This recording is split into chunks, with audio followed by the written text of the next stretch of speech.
আসসালামু আলাইকুম সবাইকে ইএসপি ক্লাসে আবার একবার শুভেচ্ছা। আমরা বরাবরের মতোই আজকে নতুন একটা লেসন নিয়ে আলোচনা করব। এর নতুন লেসনের ভিতরে আমরা যেটা আগে থেকে দেখিয়ে আসতেছি বা আমরা পড়ে আসতেছি সেটা হচ্ছে নবম দশম শ্রেণীর ইংরেজি দ্বিতীয় পত্র বইয়ের ইউনিট 4 এর লেসন 2 নিয়ে আলোচনা।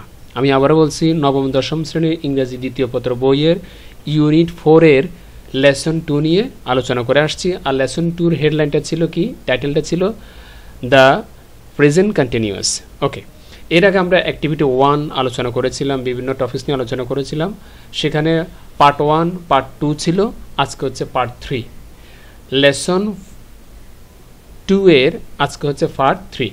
ওকে, এখানে অ্যাক্টিভিটি 2-তে তোমাদেরকে যে কথাটা বলা হয়েছে যে কমপ্লিট করার জন্য বলা হচ্ছে যে fill in the blanks in the following sentences with the appropriate form. ব্র্যাকেটের ভিতরে দেওয়া আছে simple present or the present continuous of the verbs in the bracket. বলা হচ্ছে যে এই যে নিচে কতগুলো সেন্টেন্স আছে, এই সেন্টেন্সগুলো আমরা দেখতে পাচ্ছি প্রতিটা সেন্টেন্সে একটা করে কি খালি জায়গা রয়েছে।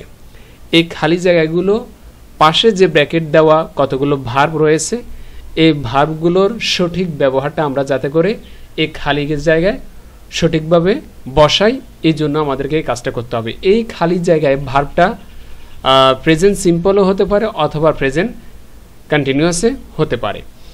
এখন আমরা কোথায় কোনটা সঠিকভাবে হবে সেটা আমরা করতে হবে। দেখো, আমরা এতদিন পর্যন্ত প্রেজেন্ট সিম্পল কিংবা মানে লেসন 1 ইউনিট 4 এর লেসন 1 আবার লেসন 2 অর্থাৎ প্রেজেন্ট সিম্পল এবং প্রেজেন্ট কন্টিনিউয়াস টেন্সে যা শিখে আসছি, আজকে এই অ্যাক্টিভিটি 2-তে আমরা দুটো লেসনের মানে রেজাল্টটা আমরা কি করব, মানে ফলাফলটা আমরা এটা ইমপ্লিমেন্ট করব, বাস্তবায়ন করব, দেখি আমরা পারি কিনা। চলো, এখানে এতে আছে I usually dash enjoy Chinese food. Chinese food, এখানে ব্র্যাকেটের ভিতরে দেওয়া আছে এনজয়। এনজয় শব্দের অর্থ কি? উপভোগ করা। এনজয় শব্দের অর্থ কি? এটা যদি ভার্ব ধরে তাহলে এটা কি হবে? উপভোগ করা। এখন সাবজেক্টটা কি আছে? আই। সাবজেক্টে কি আছে? আই। তার মানে এই ভার্বের সাথে কি হবে না, কোনো এস বা ইএস যুক্ত হবে না।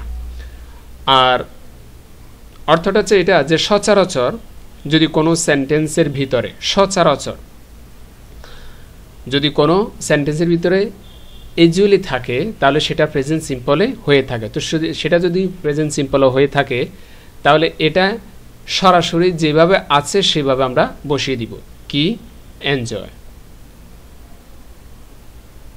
ওকে, I usually enjoy Chinese food. আমি সচরাচর কি পছন্দ করি? চাইনিজ ফুড পছন্দ করি, বা আমি চাইনিজ ফুড কি করি? খাই। এরপর বলা হচ্ছে বাট কিন্তু আই ড্যাশ ব্র্যাকেটের ভিতরে দেওয়া আছে নট অর এনজয় দিস মিল। কিন্তু কিন্তু ড্যাশ আবার ব্র্যাকেটের ভিতরে দেওয়া আছে নট, তার মানে এই বিষয়টাই অর্থাৎ এই ভার্বের সাথে যে নট আছে এটা নেগেটিভ আকারে বসাতে হবে আমাকে, এটাই বোঝাচ্ছে। তো যদি আমি নেগেটিভ আকারে বসাই তাহলে আমরা প্রেজেন্ট সিম্পল এবং কি প্রেজেন্ট কন্টিনিউয়াস টেন্সে একটা বিষয় শিখেছিলাম যে নটটা শুধু শুধু বসা যায় না, যদি বসাতে হয় অবশ্যই তার আগে একটা কি বসাতে হয়, তার আগে সব সময় একটা বি বার বসাতে হয়, অর্থাৎ অক্সিলারি ভার্ব। তো অক্সিলারি ভার্ব কি কি? Am, is, are, was, were, এগুলো কি? তা আমরা যেহেতু প্রেজেন্ট সিম্পল এবং প্রেজেন্ট কন্টিনিউয়াস টেন্স নিয়ে আলোচনা করেছিলাম এর আগে, তাহলে আমাদের জন্য তিনটা কি অক্সিলারি ভার্ব রয়েছে। একটা হচ্ছে এম, আরেকটা হচ্ছে ইজ, আরেকটা হচ্ছে আর। ক্লিয়ার? তো এই তিনটার ভিতরে এখানে কোনটা বলবে? যেহেতু সাবজেক্টটা আছে আই, তাহলে আই এর সাথে অবশ্যই কি হবে? এম হবে। তাহলে আই এম নট এনজয়িং। যদি প্রেজেন্ট কন্টিনিউয়াস টেন্সে এটা করি, কারণ এমটা প্রেজেন্ট কন্টিনিউয়াস টেন্সে কি গঠন অনুসারে বসে যাবে, আর মূল ভার্বের সাথে কি বলেছি আমি? আইএনজি। তাহলে কি হচ্ছে? I am not enjoying. কি হবে? এনজয়িং। ক্লিয়ার?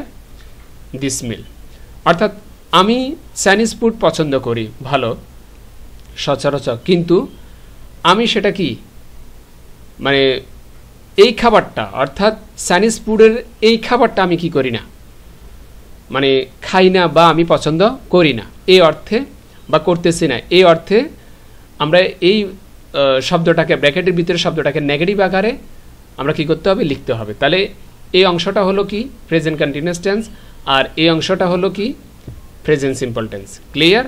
গেল এ নাম্বার। এবার আসো বিতে কি বলা আছে? Can you drive? তুমি কি চালাতে পারো? তো উত্তরে কি আবার নিচে কি বললো? নো, না, বাট, কিন্তু, আই ড্যাশ লার্ন নাও। যদি কোনো সেন্টেন্সে যদি নাও শব্দটা থাকে তখন আমরা সচরাচর এটা জানি যে এটা বর্তমান, কিন্তু অন্যদিকে সেটা প্রেজেন্ট কন্টিনিউয়াস টেন্স হবে। যদি আমরা রাইট ফর্ম ভার্বের কোনো পার্ট পড়ে থাকি বা জেনে থাকি তখন অবশ্যই আমাদেরকে এই বিষয়টা জানা প্রয়োজন বা জানা আছে যে কোনো সেন্টেন্সের ভিতরে যদি now, at this moment, at that moment এই সমস্ত শব্দগুলো থাকে তাহলে ওই সেন্টেন্সের যে ভার্বটা থাকবে এই ভার্বের সাথে কি যুক্ত হবে? আইএনজি যুক্ত হবে। তো যদি আইএনজি যুক্ত হয় তাহলে তার আগে অবশ্যই কি থাকতে হবে? একটা বিবার থাকতে হবে। কি ভার? বিবার। তাহলে এখানে কি হবে? আইয়ের সাথে সবসময় এম, আই এম লার্নিং, আর এটার সাথে কি হবে? যোগ ING, learning, I am learning now, অর্থাৎ আমি এটা শিখতেছি, কিন্তু আমি এটা শিখতেছি, আমি ড্রাইভ পারি না তবে আমি শিখতেছি, তার মানে এটা চলমান, কন্টিনিউয়াস। ঠিক আছে? এরপরে দেখো ফুল স্টপের পরে আ ফ্রেন্ড ড্যাশ টিচ মি, একজন বন্ধু আমাকে শিখায় না শিখাচ্ছে, কোনটা হবে? নিশ্চয় শিখাচ্ছে, তার মানে আমি লার্নিং মানে শিখতেছি, আর একজন বন্ধু আমাকে শিখাচ্ছে, আর শিখাচ্ছে কথাটা হবে কন্টিনিউয়াস মানে চলমান, তার মানে সে এখনো গোয়িং অন মানে চলতেছে, শিখা অবস্থা, তাকে শিখাচ্ছে। তো যদি শিখানো হয় তাহলে অ্যাপ্রেন্ড থার্ড পারসন, এই জন্য ভার্ব কি হবে? সিঙ্গুলার। অ্যাপ্রেন্ড ইজ টিচিং, এই মূল ভার্বের সাথে কি হবে? আইএনজি, টিচের সাথে আইএনজি যুক্ত হবে, তার মানে টিচিং। অ্যাপ্রেন্ড ইজ টিচিং মি, আমাকে কি করা হচ্ছে? ড্রাইভিং শিখানো হচ্ছে, শিখাচ্ছে একজন বন্ধু। গেল বি নাম্বার। সি নাম্বার হচ্ছে on weekends Karim usually dash take his children to the amusement park. এখানে সি নাম্বারে অন উইকেন্ড অর্থাৎ সপ্তাহব্যাপী করিম ইউজুয়ালি সচরাচর dash take his children to the amusement park, যে করিম তার যে ছেলে মেয়ে আছে তাদেরকে পার্কে অর্থাৎ আনন্দ করার জন্য, অ্যামিউজ পার্কে কি করবে? অ্যামিউজমেন্ট মানে আনন্দ করার জন্য পার্কে নিয়ে যাবে। তাহলে এখানে কি হবে? করিম থার্ড পারসন, সাবজেক্ট কি আছে? অর্থাৎ অন উইকেন্ডস, এ সপ্তাহে করিম নিয়ে যাচ্ছে। ঠিক আছে? করিম নিয়ে যাবে অথবা নে, অন উইকেন্ডস এ সপ্তাহে করিম নে, করিম ইউজুয়ালি। আমি এর আগে আরেকটা কথা বলেছিলাম, ওই যে এক নম্বরে দেখো, এই এক নম্বরে কিন্তু আই এর পরে যে এনজয় শব্দটা আছে না, এটা কিন্তু এনজয় শুধুমাত্র আইএনজি যুক্ত ছাড়া শুধু এনজয় বসেছে। কেন? কারণ ওখানে আমি বলেছিলাম যে যদি ইউজুয়ালি শব্দটা থাকে তখন সেটা প্রেজেন্ট সিম্পলে সচরাচর হয়ে থাকে। তো এখানেও এই শব্দটা আছে কি না? তাহলে এখানেও কি হবে? টেক্স, টি এ কে ই এস, টেক্স। করিম ইউজুয়ালি টেক্স, এখানে এস যুক্ত হবে। টেক্স কি জন্য? কারণ করিমটা হচ্ছে থার্ড পারসন সিঙ্গুলার, এই জন্য ভার্বের সাথে এস বাই ইএস এর কাজটা এখানে হবে। His children to the amusement park, অর্থাৎ অ্যামিউজমেন্ট পার্কে কি করার জন্য নিবে? আনন্দ করার জন্য নে, বাট কিন্তু today he dash take them to the zoo, কিন্তু আজকে সে তাদেরকে চিড়িয়াখানায় নিতেছে। এই যে তার মানে এ সপ্তাহে সে তার ছেলে মেয়েকে কোথায় নেয়? তোমার অ্যামিউজমেন্ট পার্কে নে আনন্দ করার জন্য, কিন্তু আজকে তারা নিতেছে কোথায়? চিড়িয়াখানাতে। কাদেরকে? তার ছেলে মেয়েদেরকে। যদি নিতেছে, এই কথাটার জন্য নিতেছে, তার মানে এটা চলমান, কন্টিনিউয়াস। এই জন্য হি এর সাথে কি হবে? ইজ, আর টেকের সাথে আইএনজি, তার মানে taking. He is taking them to the zoo. Clear? Okay. এরপরে ডি নাম্বারে কি বলা হচ্ছে?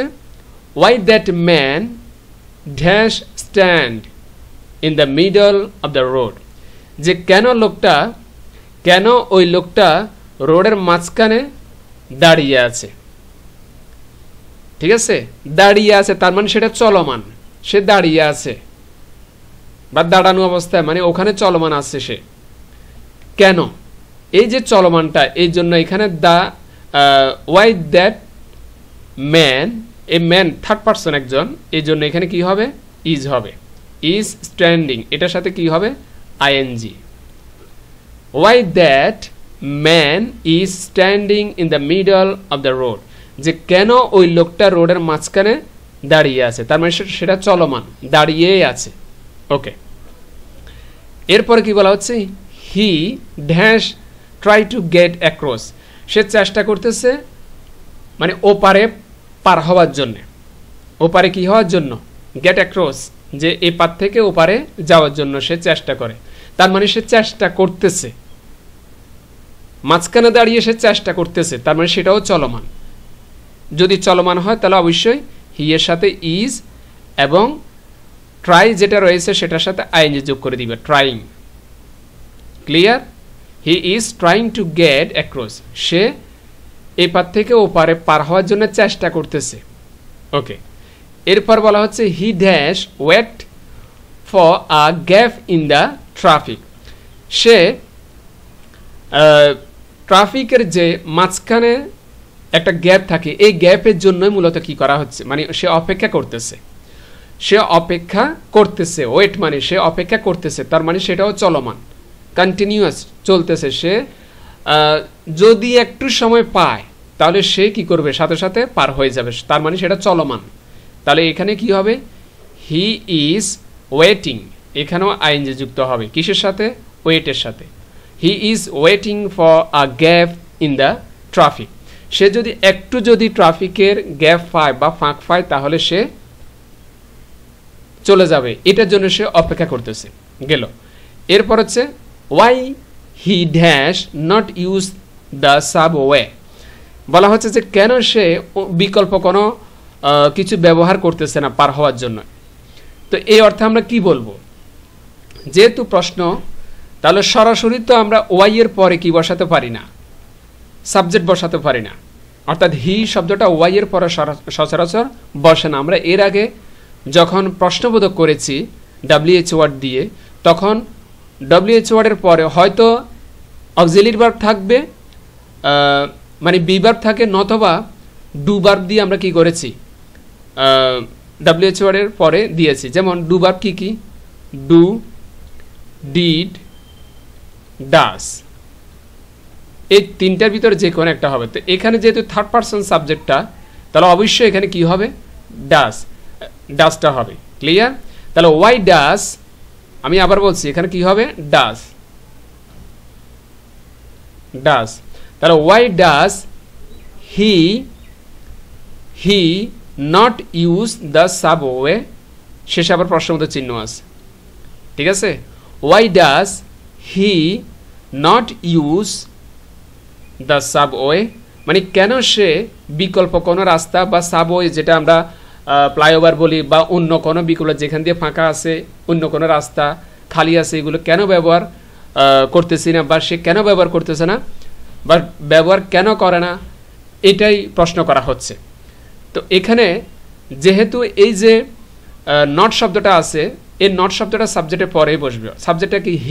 হি এর পরে কি নটটা এখানে বসবে। ঠিক আছে? এখন কি হলো? এ ডু নট আর ডাজ নট, এগুলো হচ্ছে ডু ভার্বের। যদি কোনো সেন্টেন্সের বিভাব না থাকে তখন আমরা এগুলোর সহযোগিতা নিয়ে নেগেটিভ বা ইন্টারগেটিভ করে থাকি। তো এখানে যেহেতু নট আছে তার মানে সেটা নেগেটিভে হবে, তবে ডাসটা তার আগে বসে যাবে। ওয়াই নট সরাসরি বসে না, তার আগে একটা অক্সিলারি ভার্ব বসবে কোথায়? সাবজেক্টের আগে, আর ওয়াই এর পরে।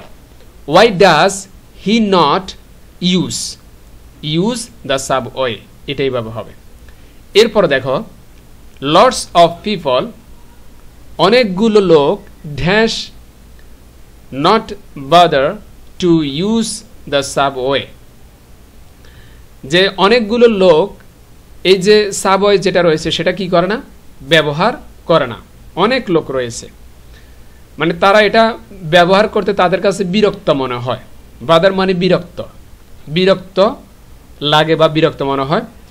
তাহলে অনেকগুলো লোক যেহেতু বিরক্ত, মানে এটা হচ্ছে একটা যে মানে সাধারণ কথার ভিতরে পড়ে, সেটা কোনো চলমান বলতে মানে কোনো কন্টিনিউয়াস রানিং অবস্থার ভিতর কথাটা পড়ে না। এটা সাধারণ একটা কথা যে কিছু লোক বা অনেক লোক মানে সাবওয়ে বিকল্প কোনো রাস্তা ব্যবহার করাটা সে মানে একটু ইয়া করে, বিরক্তবোধ মনে করে বা একটু ইতস্ততাবোধ মনে করে ব্যবহার করা। তো এই জন্য মাঝখান দিয়ে ঢুকে যায় আর কি, আর মাঝখান দিয়ে ঢুকতে গেলে বিপদে পড়ে।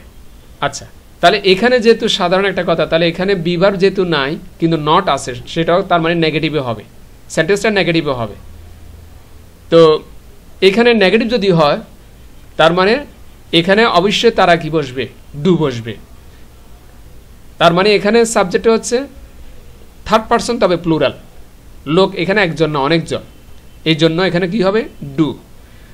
Lots of people do not bother to use the subway, যে অনেক লোক কি করে না? সাবওয়ে ব্যবহার করা মানে পছন্দ করে না বা তাদের কাছে এই জিনিসটা ভালো লাগে না, এরকম অর্থে আমরা সাধারণ কথা ডুটা কি করতে পারি? ব্যবহার করতে পারি। এরপরে দেখো they prefer to risk their lives crossing here, এখানে বলা হচ্ছে যে তারা মানে ঝুঁকি নিতে পছন্দ করে, তাদের এখানে তারা তাদের লিভস ক্রসিং হিয়ার, তাদের মানে যান চলাচলের ক্ষেত্রে রিস্ক নিতে কি করে? পছন্দ করে। এক জায়গা থেকে অন্য জায়গায় পারাপার হওয়ার ক্ষেত্রে যে একটা রিস্ক রয়েছে, তারা এই রিস্কটা, এই ঝুঁকিটা নিতে কি করে? পছন্দ করে। এটাই এখানে বলা হয়েছে। এরপরে বলা হয়েছে কি দেখো ই নাম্বার বলছে you dash go out tonight, তার মানে শেষে কি আছে? প্রশ্নবোধক চিহ্ন আছে। তার মানে এই সেন্টেন্সটা ইন্টারোগেটিভ সেন্টেন্সে হবে, মানে প্রশ্নবোধক হবে। তো এই সেন্টেন্সটাকে, এই অবস্থায় এই সেন্টেন্সটাকে যদি আমি প্রশ্নবোধক করতে হয়, তার মানে এখানে যদি গোটা যদি মাঝখানে দিয়ে দিই, এটাকে নেগেটিভে হবে। তো শুধু গোটা যদি মাঝখানে দিই, এটাকে নেগেটিভ হবে না। তো এটা কীভাবে নেগেটিভ করতে হবে? যেহেতু কিছু নেই, তাহলে একটা কি করতে হবে? এটাকে বিভার্ব দিয়ে আমরা করি। কিভাবে? যেমন এর সামনে দিয়ে যদি আমি একটা আদ দিয়ে দিই, সামনে দিয়ে আদ দিয়ে দিলাম, আর ইউ গো, এটা কি দিলাম? গো, এ গো দিলাম, আর সাথে কি করে দিলাম? আইএনজি যুক্ত করে দিলাম। Are you going out tonight, তুমি কি আজকে রাতে বাইরে চলে যাচ্ছ, বা তুমি কি আজকে রাতে চলে যাচ্ছ? ঠিক আছে। আর ইউ তারপর শেষে কি আছে? প্রশ্নবোধক চিহ্ন, হয়ে গেল প্রশ্নবোধক। ঠিক আছে। এটাকে যদি আমরা এভাবে করি, বিভার্ব লাগিয়ে তো করলাম, যদি আমরা বিভার্ব যদি না লাগাই, তখন আমরা শুরুতে এটা ডু লাগিয়ে দিতে পারি আর ছাড়া। এভাবে লেখা যায় যে do you going out tonight, তুমি কি আজকে রাতে চলে যাচ্ছ? এই অর্থে আমরা ডুটা কি করতে পারি? ব্যবহার করতে পারি অক্সিলারি ভার্ব হিসেবে। তাহলে এটা প্রশ্নবোধক হয়ে গেল। এরপরে দেখো নো, না, আই ড্যাশ স্টে হোম, বলো যে না, আমি বাড়িতেই কি আছি বা থাকবো। তো এই কথাটার অর্থে এখানে স্টে হবে না অন্য কোনো শব্দ হবে? এখানে কি হবে? এখানে অবশ্যই কি হবে? নো আই এম স্টেইং, এখানে হবে আই এম স্টেইং। আর স্টেইং সাথে আমি পুরো শব্দটা লিখি, T A Y I N G, আইএনজিটা কি হলো, যোগ হলো। No I am staying home, আমি বাড়িতে রয়েছি বা আমি বাড়িতেই থাকতেছি। ঠিক আছে, তার মানে আমি বাইরে রাতে যাচ্ছি না, আমি বাড়িতেই থাকতেছি রাতে। ঠিক আছে, এরকম অর্থে। No I am staying home, আমি বাড়িতে রয়েছি বা বাড়িতেই থাকতেছি। এই অর্থে আমরা সাবজেক্টের সাথে, সাবজেক্টটা কি আই, এরপরে একটা বিভার বসিয়ে দিলাম, এম আইয়ের সাথে সবসময় এম এ হয় এই জন্য, আর মূল ভার্বের সাথে কি দিলাম, আইএনজি। ওকে, এরপরে দেখো এটা প্রেজেন্ট কন্টিনিউয়াস টেন্স হয়ে গেল। এরপরে সর্বশেষ যেটা আমরা দেখতে পাচ্ছি, আ ফ্রেন্ড, একজন third person, dash come to watch TV, তার মানে একজন বন্ধু ইজ কামিং, এ কামের সাথে আইএনজি যোগ করে দিলাম। আ friend is coming to watch TV, যে একজন বন্ধু আসতেছে টিভি দেখার জন্য, বা একজন বন্ধু আসতেছে টিভি দেখতে, যেটাই বলি না কেন, এখানে আ ফ্রেন্ডের পরে একটা ইজ লাগিয়ে দিব, যেহেতু আ ফ্রেন্ড একজন থার্ড পারসন, অন্যদিকে ইজটাও কি সিঙ্গুলার, অর্থাৎ আ ফ্রেন্ড সিঙ্গুলার একজন ব্যক্তি, সিঙ্গেল একজন ব্যক্তি, এই জন্য ভার্ব বি ভার্ব কি হলো, সিঙ্গুলার হলো। A friend is coming, be ভার্বের পরে যে মূল ভার্ব থাকবে তার সাথে অবশ্যই আইএনজি যুক্ত করে দিতে হবে, এই জন্য প্রেজেন্ট কন্টিনিউয়াস টেন্স এটাও হয়ে গেল। আ friend is coming to watch TV, যে একজন বন্ধু আসতেছে টিভি দেখতে। ঠিক আছে, এইভাবে আমরা কি করলাম, প্রেজেন্ট সিম্পল এবং প্রেজেন্ট কন্টিনিউয়াস টেন্সে এই সেন্টেন্সগুলো ফিল আপ করলাম। এতে আমাদের অ্যাক্টিভিটি 2টা কি হয়ে গেল, কমপ্লিট হয়ে গেল। আশা করি তোমরা পারবে বা বুঝতে পেরেছ। এরপরও যদি তোমাদের কোনো কোয়েশ্চেন থাকে অবশ্যই আমাকে জানাবে। আমরা নেক্সট ক্লাসে অন্য একটা লেসন, অর্থাৎ লেসন 3 হতে পারে, বা অন্য একটা বিষয় নিয়ে আমরা আলোচনা করব। সেই পর্যন্ত শুধু এতটুকু বলবো, প্লিজ চ্যানেলটা কি করে দাও, সাবস্ক্রাইব করে দাও, please do the subscribe the channel please. আর তোমার ক্লাসমেট বা বন্ধুবান্ধব যারা আছে তাদেরকেও এই লেসনের লিঙ্কটা শেয়ার করে দাও। খোদা হাফেজ।